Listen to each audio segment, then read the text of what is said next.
Halo gengs, Wilujeng Sumping dan selamat datang di channel Babah Movie, channel yang membahas seputar alur cerita film. Perkenalkan, saya Babah sebagai host dan tuan rumah dari channel sederhana ini. Mohon maaf jika banyak kehilapan, enjoy dan selamat menyaksikan.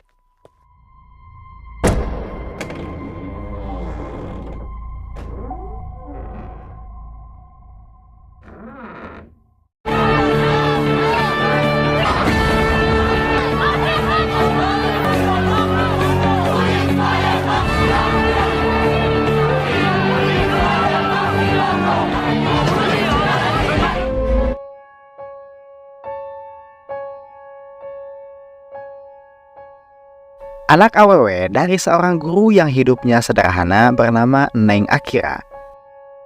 Suatu hari saat Akira pulang, ia melihat temannya disiram air keras oleh dua pria. Neng Akira yang melihat itu memberanikan diri untuk melaporkan si pelaku kepada polisi.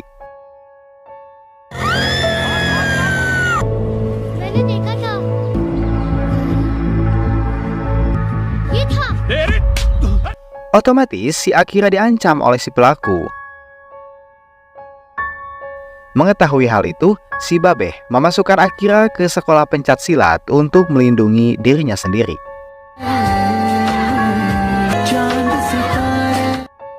Saat pulang sekolah, si Neng menonjok si preman kampung yang tadi.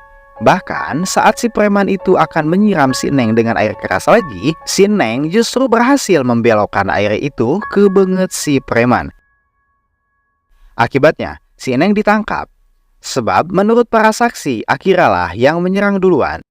Dan si Neng dibawa ke tempat rehabilitas anak selama 3 tahun untuk mengembalikan mental dan nama baiknya. भी कह रहे हैं कि इस पागल लड़की ने 3 निर्दोष लड़कों But I have witnesses. I can prove Akira is innocent. लेकिन तमाम सबूतों के आधार पर कोर्ट की फ्री अकीरा शर्मा को बच्चों के रिमांड होम में रखा। 14 tahun kemudian, si Neng kini sudah dewasa dan cantik bahenol. Ajay, kakak Akira yang tinggal di Mumbai, mengajaknya untuk pindah ke Mumbai supaya si teteh Akira bisa kuliah di sana. Setibanya di Mumbai, si teteh bertemu dengan Silpa dan saudaranya yang bernama Sid. Keesokan harinya, saat mereka sedang sarapan, Ajay memberitahu si teteh Akira bahwa ia sudah mendaftarkan Akira di Universitas Holy Cross. Sesampainya di universitas itu, Ajay dan Akira menemui kepala sekolah. Setelah menyelesaikan pendaftaran, Akira sempat menanyakan mengenai asrama. Kepala sekolah mengatakan jika semua asrama di sana sudah penuh. Namun ada satu kamar yang tidak pernah terisi sebab pernah terjadi kasus bunuh diri di kamar itu. Namun si teteh nggak peduli dan fine-fine aja. वहाँ सुसाइड कर लिया था तब से बंद है। फादर मुझे कोई प्रॉब्लम नहीं सर। अगर रहना चाहती है तो डिस्करेज क्यों कर रही है? अच्छा अजय, जो ओल्ड चर्च बिल्डिंग ये रहा। Saat Akira mengisi data diri untuk tinggal di asrama itu, tiba-tiba salah satu mahasiswi melaporkan kehilangan barang. Dan ternyata hal ini sering terjadi di asrama itu. Si ibu mengingatkan kepada Akira untuk selalu berhati-hati dan menjaga barang bawaannya. आप भी अपना सामान संभाल के।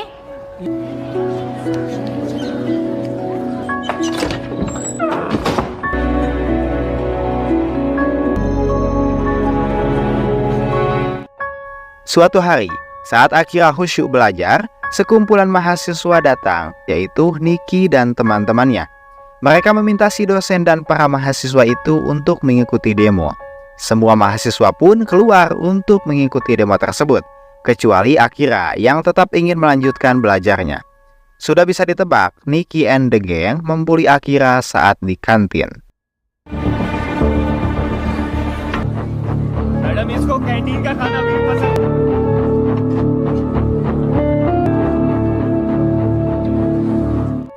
Di suatu malam, profesor dosen ditabrak oleh inspektur Manik. Si dosen marah, tapi malah dipukul oleh si inspektor. Sang dosen yang tidak terima datang ke kantor polisi untuk membuat laporan, bahkan sampai mengancam. अरे सर, छोटा सा मामला है। तुम मेरी कंप्लेन अभी लिखो और एफआईआर दर्ज। मैं बोल रहा हूँ ना, कुछ चले सर, देख लेंगे इनको। Mahasiswa kampus melakukan demo terhadap polisi atas kejadian yang menimpa dosen mereka, dan terjadilah kerusuhan. Polisi menembakkan gas air mata hingga membuat para mahasiswa lompat kaditu-kadir. Dengan santai, Akira berjalan untuk mengambil berkas laporan yang tergeletak di tengah jalan, lalu menghampiri komisaris polisi dan menyerahkan berkas tersebut.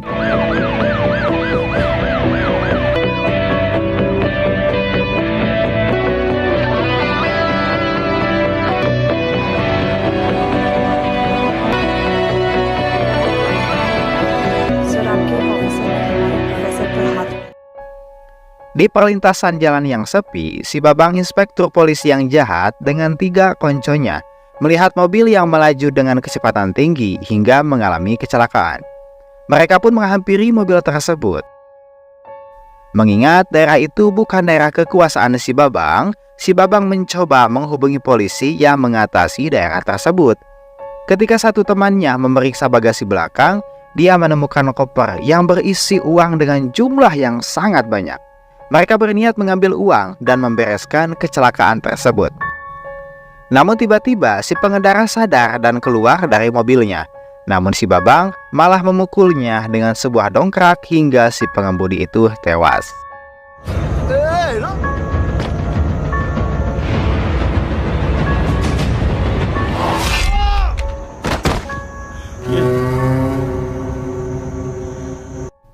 Di kamar yang remang-remang, awewe ungkluk simpanan si Babang bernama Maya sengaja merekam perbincangan si Babang yang berkaitan dengan kejadian tersebut. Maya yang merasa dilecehkan oleh si Babang bermaksud untuk meminta bantuan kepada kedua temannya. Mereka merencanakan di sebuah kafe dekat kampus dan mencoba menyusun sebuah rencana agar Maya terlepas dari si Babang yang terus mengganggunya. Bahkan Maya bermaksud untuk memeras si Babang. Namun kedua temannya itu menolak, sebab mengingat yang mereka hadapi adalah seorang polisi. Mereka berdua bergegas keluar dari kafe yang kebetulan bersamaan dengan mahasiswa yang keluar dari kafe tersebut. Maya mencoba meyakinkan kedua temannya, namun tetap saja mereka menolak. Saat Maya ingin mengambil uang di dalam tas, ia menyadari jika handycam yang ia gunakan untuk merekam si Babang hilang. Maya yang tahu para mahasiswa juga berada di sana, ia bertanya kepada salah satu pelayan di sana.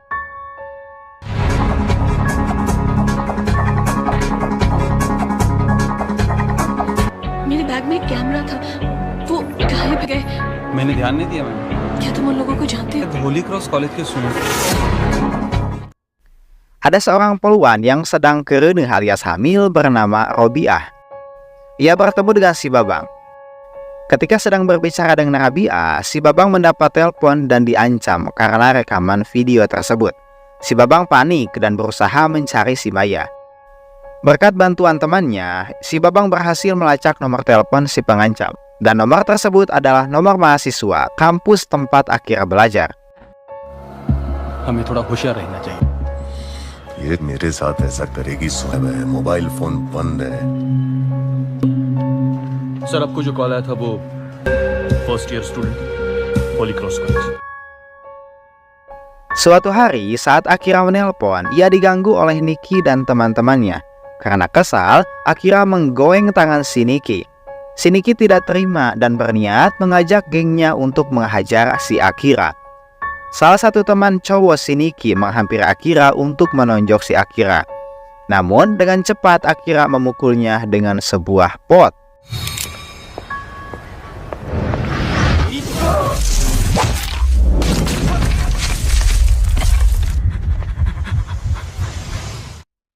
Akira lari dan bersembunyi di kafe. Si Niki mengajak lebih banyak temannya untuk menghajar si Akira. Can arapareun jika nama mun si eneng Akira teh jawara. Akira bahkan meledek mereka dengan meminta maaf dan berkata kalau dia memang takut. Akira juga berkata kalau dirinya telah membuang waktu belajar selama 3 tahun dan tak ingin mendapatkan masalah lagi jika harus menghajar mereka semua. Tiba-tiba satu pria mencoba menghajarnya. Namun dengan cepat, Akira menahan tangan itu dan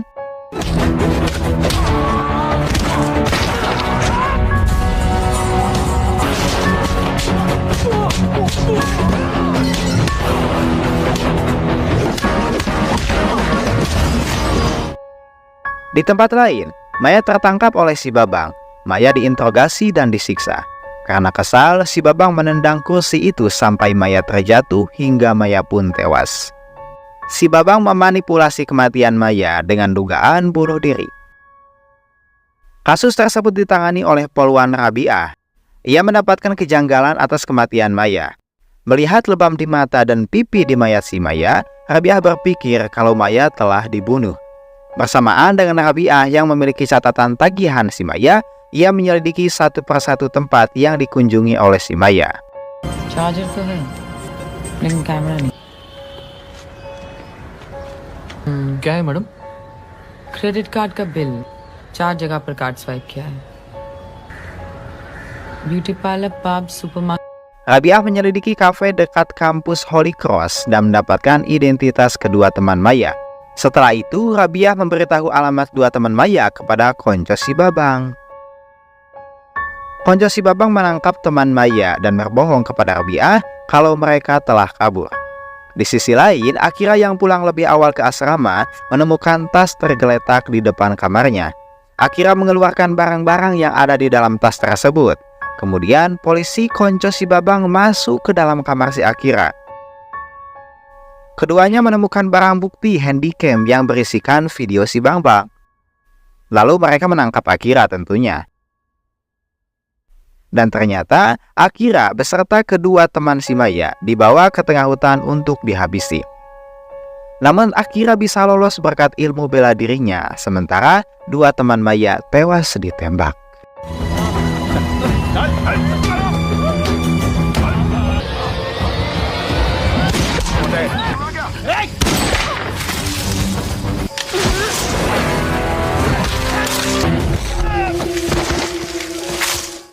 Setelah kabur, Akira bertemu dengan si Niki. Mereka berdua adu bacot karena Akira menuduh Niki yang telah mencuri handycam itu. Mereka semua ditangkap oleh polisi suruhan si Babang dengan alasan kerusuhan. Teman kampus Akira dibebaskan, namun Akira ditahan, bahkan dimasukkan ke rumah sakit jiwa. Satu hari di kampus, seorang rektor datang ke asrama untuk mencari Akira. Mengetahui pintu kamarnya masih terkunci, rektor itu menelpon Ajay dan menanyakan keberadaan Akira. Tentu saja, mereka semua tidak ada yang nyaho. Mengetahui hal tersebut, Sid meminta bantuan kepada teman-teman relawannya untuk mencari Akira. Kemudian, Ajay menemui rektor dan meminta tolong untuk membuat laporan orang hilang.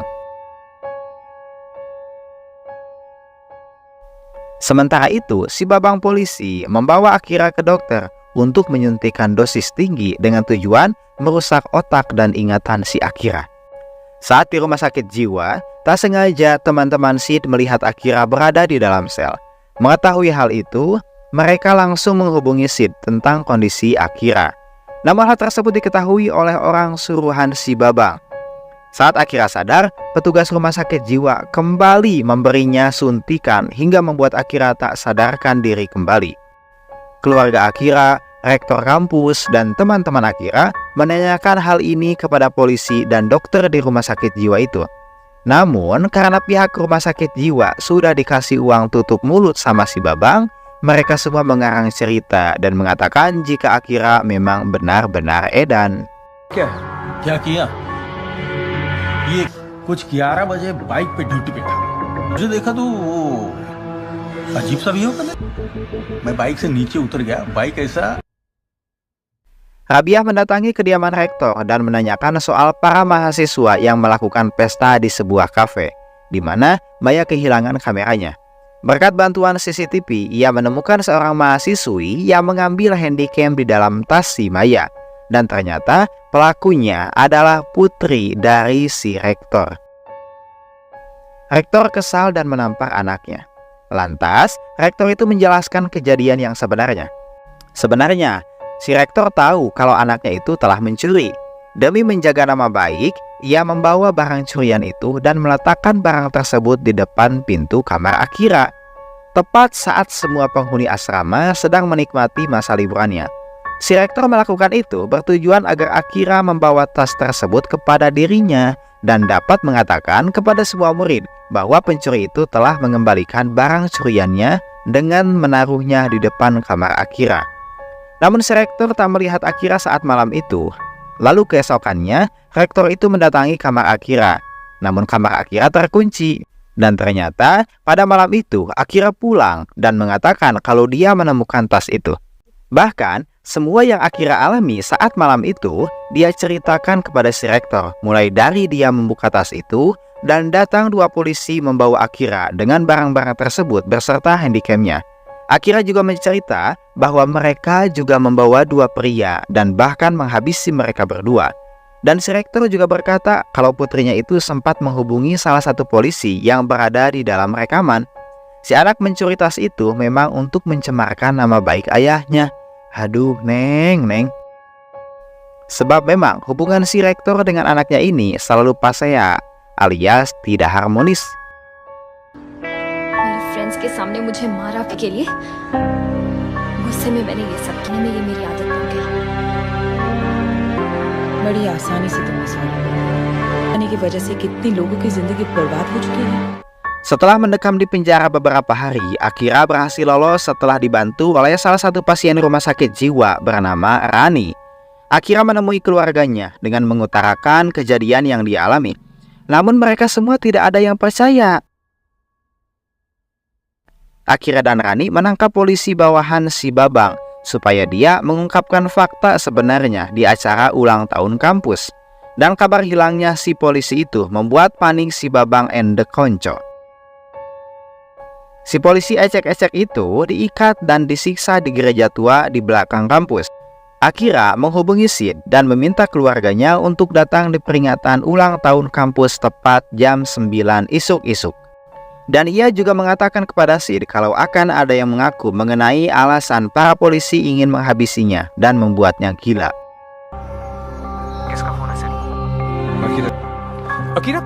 Akira कहाँ हो तुम? डैड को सब कुछ बता दिया है। माँ को साथ लेते आना। एक बात तो सुनो तुम। Hello? Keesokan harinya, sebelum acara dimulai, Rani memeriksa kehadiran pemilik kampus. Namun sialnya, polisi bawahan si Babang mengetahui Rani. Rani diikuti dan Rani pun ditembak mati. Setelah itu, si Babang and the Gang membebaskan si polisi yang ditawan dan langsung memburu si Akira. वही सबके सामने कहना।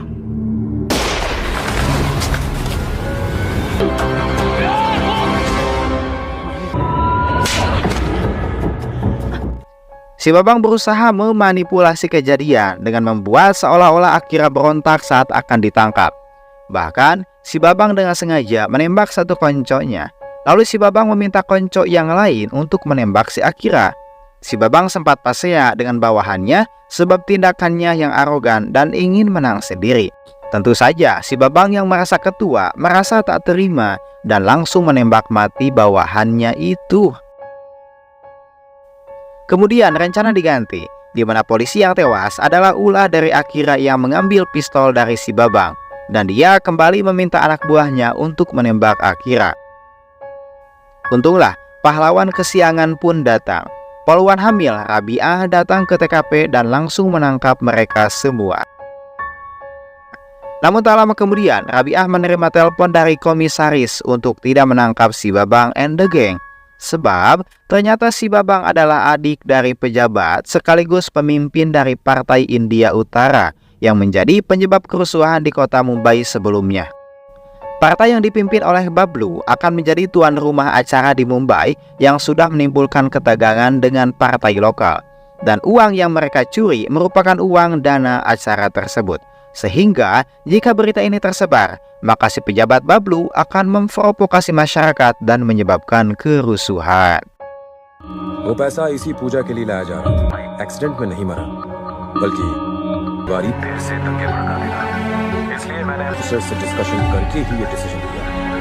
My orders, उन्हें अरेस्ट मत करो। Rabi'ah yang tak bisa menjelaskan ini kepada Akira, kemudian mendatangkan petugas rumah sakit jiwa untuk kembali membius Akira. Dan Rabi'ah yang tak bisa apapun meninggalkan TKP.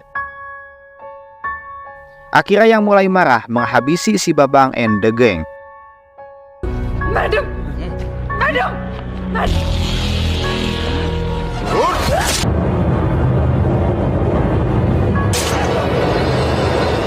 Rabiah yang mendengar suara tembakan langsung kembali ke TKP dan syok melihat kejadian tersebut. Lalu Akira meminta kepada suster untuk menyuntiknya lagi. Saat Akira dibawa oleh petugas rumah sakit jiwa, keluarga Akira dan para mahasiswa penyandang disabilitas menghampiri Akira dan berbicara kepada Akira menggunakan bahasa isyarat. Mereka bertanya, kenapa tangan Akira penuh dengan darah? Akira menjawab dengan bahasa isyarat pula dan membuat para siswa itu tertawa.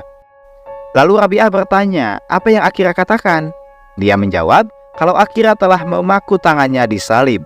Rabiah terdiam dan terharu dengan jawaban Akira karena semua kejadian yang sudah dia lalui.